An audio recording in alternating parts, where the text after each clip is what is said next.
ഞാൻ എൻ്റെ മുല്ലപ്പൂ മക്കൾക്ക് ഒരു ചെറിയ കഥ പറഞ്ഞു തരാം. കഥ പറയുന്നത് പാട്ടുപാടിക്കൊണ്ടാണ്. ഞാൻ പാട്ടുപാടും, ഒരു കഥയാണത്. ഈ പാട്ട് മക്കൾ കാണാതെ പഠിക്കണമെന്നില്ല, മക്കൾ കേട്ടാൽ മതി. മക്കൾ ഒരു കാര്യം ചെയ്യണം, സ്ക്രീനിൽ ശരിക്ക് ശ്രദ്ധിക്കണം. ശ്രദ്ധിക്കുമല്ലോ?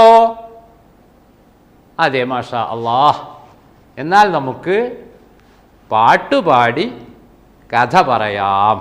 അൻവറിൻ്റെ വീട്ടിലുണ്ട് 3 കസേര, അലിഫ് വാവ് യാ എന്ന 3 കസേര. അൻവറിൻ്റെ വീട്ടിലുണ്ട് 3 കസേര, അലിഫ് വാവ് യാ എന്ന 3 കസേര.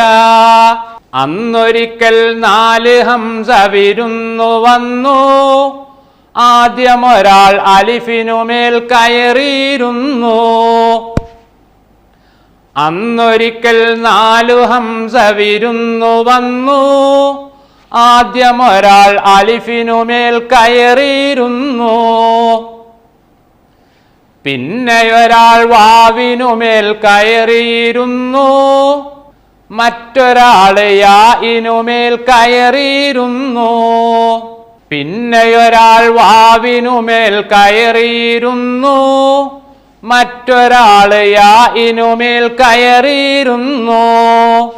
കുഞ്ഞു ഹംസ് സീറ്റിനായി ഓടി നടന്നു, സീറ്റ് കിട്ടിയില്ല, താഴെ കുത്തിയിരുന്നു.